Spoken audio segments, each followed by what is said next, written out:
This is Indian History Thali by Thali, where we ask archaeologists and historians how they know what they know about India's past. In this series, we will focus on Indian history through the lens of food.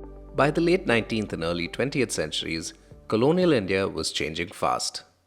Factories, colleges, railways, new towns were springing up across the subcontinent. Suddenly, people from different castes were working and traveling side by side. And sometimes, they even had to eat in the same space. How do these new spaces challenge existing food habits? What changed and what stayed the same? To help us understand, historians Tanika Sarkar and Charu Gupta explore how food became about much more than just eating in colonial India. We'll start with a story that shows how hard it was to break old caste boundaries. The working class was deeply divided according to caste. And as Ambedkar said, that caste is not just a division of labor, it's a division of laborers, first of all. And in the cotton mills, the weavers were all upper caste workers, and the spinners were lower caste because the weavers had to suck the spittle through which thread passed. And that was contamination by mouth, so they had to be all upper castes. And in 1928, during a strike in Bengal, in Lilua, the workers marched all the way from Lilua to Kolkata together. But they had separate, when they sat down to eat, they would eat separately. And when they were asked by the communist leaders, why are you? So they said, we can die together, but we can't give up our caste.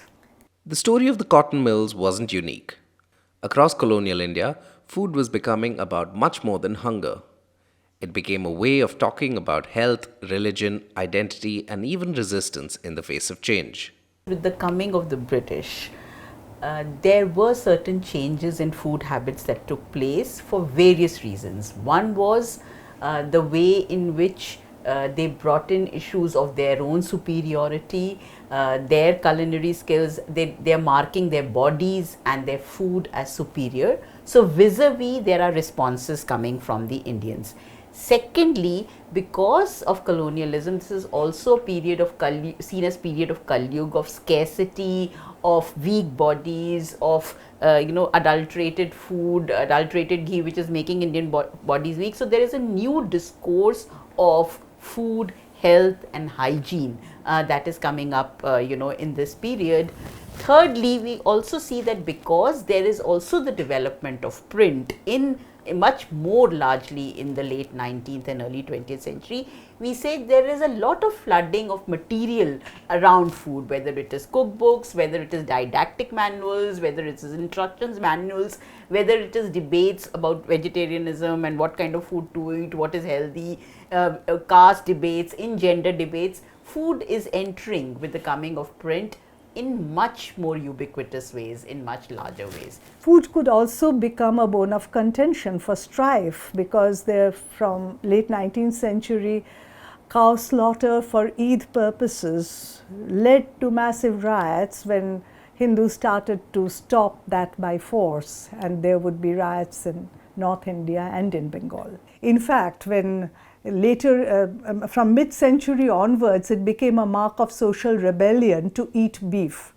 by the Hindu elite, reformers, some of them. The bolder ones, they would publicly eat beef to make a point that we find non-eating of beef as irrational, so we will make it clear that we are doing it. Radhakanta Deb also began to run a campaign against the Hindu college, and he wrote to the British college authorities that you may not take it seriously, but to us Hindus, everything depends on who eats what with whom. And in the Hindu college canteen, now good caste Hindu boys, Savarna boys, are eating foreign food products like pastries. He mentions pastries. Also cooked food, because cooked food was a great transmitter of pollution. Cooked food like kachoris, and that is the end of caste, and that is the end of our Sanatan faith. Food didn't just shape people's identities, it had become political. As the nationalist movement gathered momentum, Debates over what Indians should eat became debates over what kind of nation they wanted to build. It also becomes a marker in North India to differentiate yourselves very clearly from British, from Dalits and from Muslims. The rise of Arya Samaj and Hindu Mahasabha leads to these kinds of increasing debates between vegetarianism and meat eating. That was also a part of the nationalist movement, and very much so with Gandhi, who was insisting that Adivasis give up meat to become Rani Paraj from Kali Paraj in Gujarat, leave your dirty habits and turn to vegetarianism to purify yourself. Gandhi, of course, adopts vegetarianism for different kind of purposes. For him, fasting and vegetarianism are important for the elevation of the nation, for self-determination, and he takes on fasting and vegetarianism to and ties it very clearly to nation building. Achyutanand, the leader of the Adi Hindu movement, he says we are not going to eat jhutan, fatkan, and the leftover items. And then among some of the Dalit groups, there is also this attempt to say that we are not going to eat dead animals. Many Dalit groups pass resolutions that we will not consume alcohol. So, in some ways, they are trying to show that we are also adopting reformist agendas. But that is not the only reaction. There is a third stream also, which is saying that our food cosmologies are actually better. And that movement has gained much more strength post-independence. While leaders and groups debated what Indians should eat, millions of ordinary people were facing a more practical question.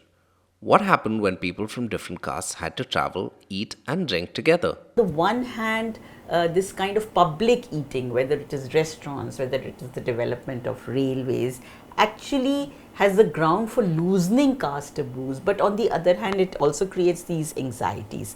With the coming of railways, the anxieties of upper caste increase, that now the caste restrictions will not be there. So actually some of the entrepreneurs, capitalists, they start these something called Hindu hotels. So they are serving this food which is meant only for upper caste Hindus. There's also this Muslim pani, Hindu pani, being sold at stations. So reformers are also using trains. They say that sher or bakri ek hi ghat se pani pee rahe hain. Now we have broken down caste taboos. They're having like this.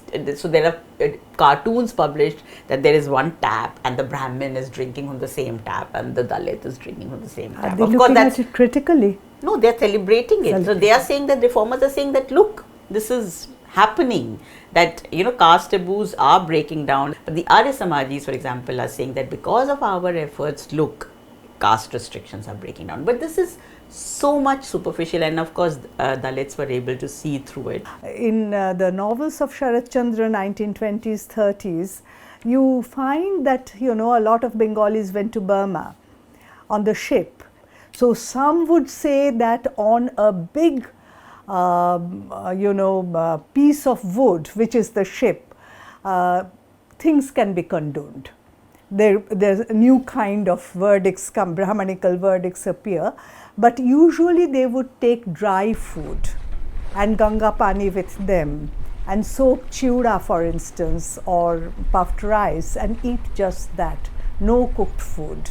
So there was a great deal of anxiety and panic about losing your caste if you're traveling long distance. If food reflected ideas about caste, religion, and the nation, women were often expected to put those ideas into practice. Their everyday lives were shaped by detailed rules about cooking, eating, and fasting. As early as 1819, Ram Mohan vividly describes the woman locked up all day in a dark, dingy, smoke-filled, smoke-blackened kitchen, cooking and cooking endlessly. And at the end of the day, there's practically nothing left for her to eat. Okay, he is the first to point this out, I think, in our history. If we read the Pachali, the verse narratives praising gods and goddesses especially, there's one line which I find very interesting. স্নান করে যে বা নারী মুখে দেয় পান লক্ষ্মী বলে সেই নারী আমার সমান the woman who bathes and then eats a beetle a pan is as virtuous as Lakshmi herself. She's an embodiment of Lakshmi. That is the woman who skips her lunch. The woman fasting is a good woman. Colonial period also saw printed almanacs. And there is a lot of, every day, every hour, what you can eat and what you can't eat was printed there. Widows, for instance, had to be, of course, very strictly vegetarian. But even among vegetables, certain kinds of vegetables like radishes or certain kinds of lentils like malka dal had to be avoided because apparently they inflame desire, sexual desire. So that had to be avoided. Widows could not even consume a drop of water on Ekadashi day. From factory floors to railway compartments, from nationalist movements to household kitchens, food became a very powerful way of defining who people were and what they believed. It could create boundaries, challenge traditions, and even become a tool of resistance. In colonial India, what you ate and who you ate with was always a complex choice.